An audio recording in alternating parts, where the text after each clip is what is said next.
All right, so I'm here with Chris. Chris joined the mentorship, I think probably about, I don't know, 2 months ago, I think it was, something around then. And yeah, I just wanted to have this conversation to get your thoughts on how it's been, kind of what you took away from it. I guess like the first question I have for you, Chris, maybe introduce yourself, like your Mm, background and sort of what you've been up to before yeah, you absolutely. joined. Yeah, so I'm Chris Halls. My career has been basically as a writer. I was a journalist for a few years and then kind of switched to content marketing, so writing for brands and helping them develop their storytelling across kind of articles, videos, animations, that kind of thing. Um, and through that became interested in AI, not sort of using AI to create or manufacture content, but more on the processes. How can it help you find insights and shape stories and that kind of thing, and then help a writer develop that and put their own tone on it. So that's how I got introduced to you, Tom. Yeah, and cool. So yeah, and I know you've worked with some pretty big brands over the years with your content stuff. Mm, But what was it about automation? Had you been like testing some stuff out yourself? I know that you've been using Framer. mm. What were you kind of up to before the mentorship in regards to like building and maybe I don't know if you were researching and or like trying to figure out like how to how to build.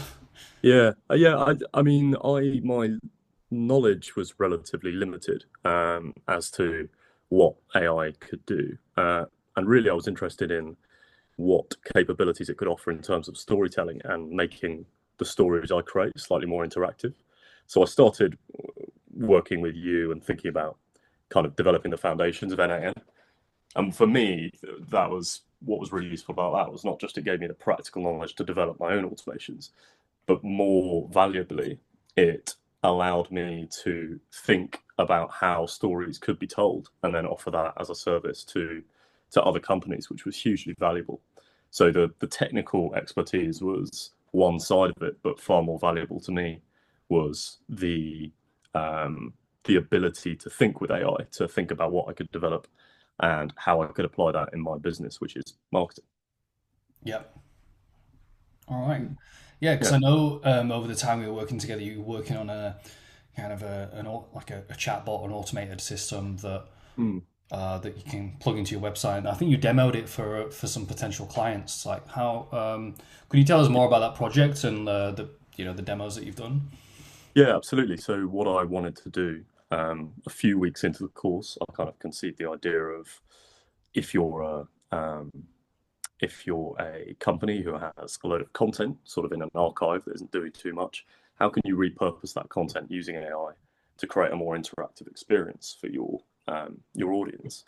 So through that, I got onto creating RAG agents, which is part of the course that you put together, and created a few RAG agents that would take a company's data and turn it into a content experience.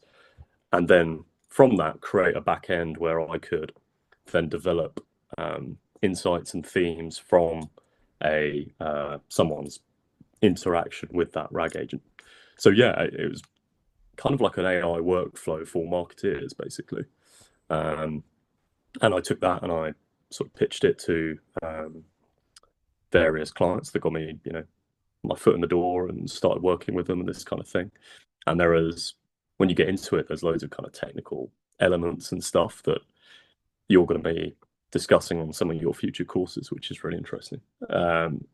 And Yeah, it helps you understand where brand marketers should be looking and then lead those conversations with them. Because I think, I mean, you probably experienced this, but when you're a business leader doesn't really have time to understand the intricacies of AI, what you can do with it, what you can't do with it. So Yeah. being able to be there and kind of interpret that for them is valuable in itself, and that's the kind of service I've now, having been on the course, been able to offer to people. Yeah. Awesome. How would you describe yourself on a technical level? Would you say you're non-technical? You say you have a base in, I don't know. How would you sort of rate yourself on the technical scale? Well, not technical, to be honest. I was worried that um, there was going to be a lot of maths and that sort of computer Computer engineering, science coding, stuff. that kind Yeah. of thing. Have no experience in that and don't need it really, Yeah. which was a worry for me. But again, when you go through the course, you realise that a lot of this stuff is creative, really, in a way. You learn the tools, and then the value is in how you put them together and what you create with them. So it's Yeah. just unlocking that ability to do that. So yeah, I have very little. Well, now I have some technical knowledge, but um, yeah, didn't before I started the course. Yeah. Cool. I Mm. think it's good that people know that because I get a lot of questions like, Yeah, I'm beginner, I'm entry level, and I don't even consider myself technical either. I come from a marketing, copywriting background, yeah, so you know, you pick up stuff as you go along, and you start to broaden that pool of knowledge that you've absorbed yeah, over definitely. over the time Well, I that think you're what's learning. what's unique as well is you're able to explain it to people with similar backgrounds, people who Yeah, come from a non-technical. I've done other courses where you jump in and you're immediately out of your depth because the language people are using doesn't compute. yeah, But when you come at it from that perspective, it's really helpful. And that was really helpful for me. yep, got it. Yeah. What's something that you could do now that perhaps might have seemed kind of impossible just a few months ago? Well, I can build AI workflows. Um, I can go on N8N. I can think about.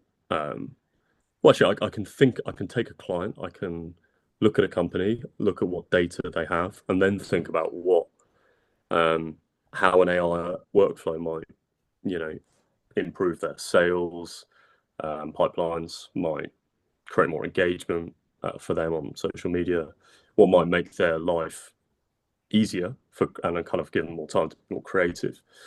So, I can build AI workflows, but more importantly, I can actually help and advise clients on what they should be doing with AI. Hmm. Yeah, being able to see that bigger picture, I think, is really important because, Yeah. like, knowing how to do the technical stuff in the weeds. I mean, that's just something that you can learn, but it's not those the people who are the best technically, and often the ones that are not, not necessarily the ones that are successful. You've got Mm. to be able to have conversations with people, and Yeah. and oftentimes the client has an idea of what they want anyway. It's up to Mm. you to Mm. be as the consultant to tell them what's possible, what isn't possible, and is there a better way? And that's where Yeah. you position yourself as the expert, right? Yeah. That's it. That's it. I mean, a lot of these things, the client could you, the difference between the course and just watching stuff on YouTube is that you could get the technical knowledge from anywhere if you put enough effort in. I think having a course and having a community that you can talk to other people and find out how they're using the skills gives you that bigger picture. And if you just go from course to course, sorry, if you just go from video to video on YouTube, you are only ever going to develop the technical skills and not the kind of higher level thinking about AI. What can I do with it? What can this actually help me achieve as a business? Yeah, So that was really important for me. yeah. And so with that being said, like how has the way that you think about automation changed since you got started? Well, in terms of when I started, I wouldn't have been able to tell you the difference really between AI and automation. So Right.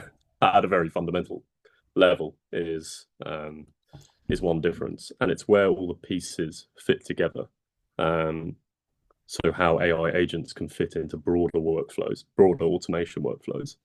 Um, but one thing that I think I wouldn't have been able to articulate before I completed the course was um, how valuable seemingly arbitrary data or seemingly arbitrary information that a company had created could be. AI can kind of give your brand more, it can turn sort of unused content, unused data into really, really valuable um, sort of workflows and equity. Yeah. Yeah, you can take a company's data that might not be being utilized in a advantageous way. It might just be getting stashed, whereas that could then become an asset for the Yeah, business that could be used to improve customer communication, yeah, generate ideas for content, and improve processes in the business. yeah, I think, absolutely, yeah, absolutely. It's not just the data that they have as well, but also how can I connect it with other data sources that are available. And that was quite a big part of the course, which is great. yeah. Mm. Is there a win or something like a specific result that you've gotten that you're like uh, that was like really valuable for you? Um, in terms of metrics, I couldn't. I'm still kind of working with my first client, so I don't have any specific metrics yet. Um, but a but a kind of um, but a more sort of a less quantifiable win was just how applicable my skills.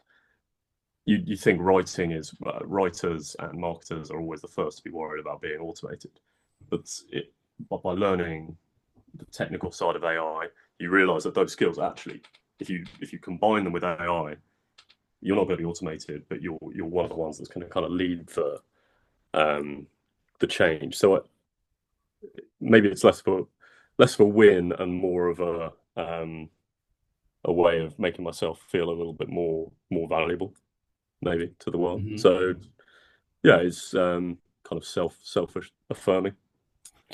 Yeah, yeah, I get it.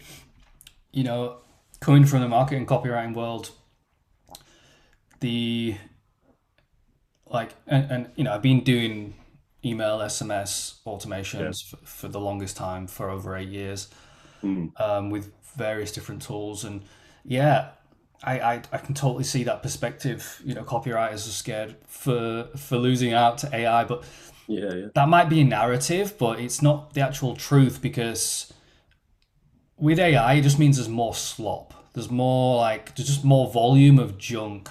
And so for writers like yourself, AI can sort of enhance and augment how you mm. operate, how you make decisions.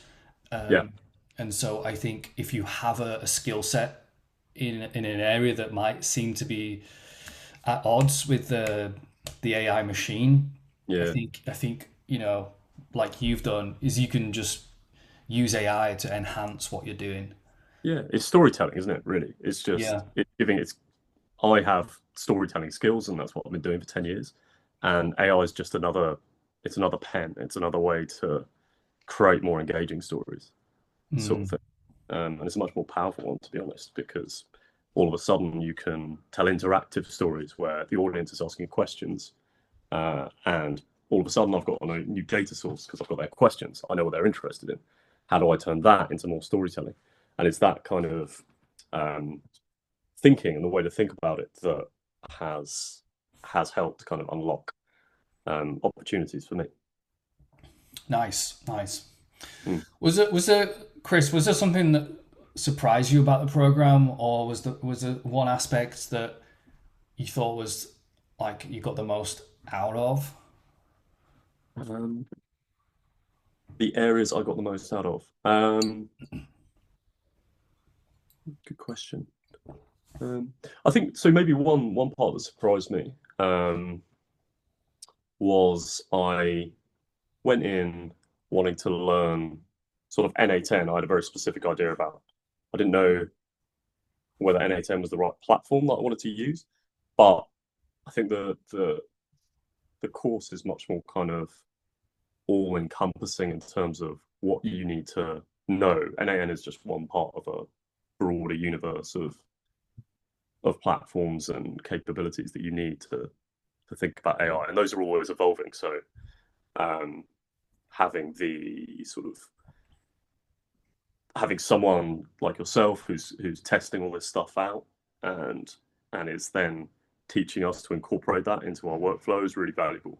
And that's not like a that's not like a if I was to go on a writing course or a public speaking course, the the information you get always remains quite static. Whereas with AI, we're kind of on the forefront of what can be done. So having someone there to help you stay on top of that is hugely valuable, and that's kind of what I didn't expect and got a lot of value out of.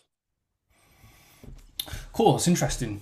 Interesting. Mm. So the updates with the new Yeah, tools and the new models, but also the kind of the bigger picture when it comes to building workflows, and how to think about automations.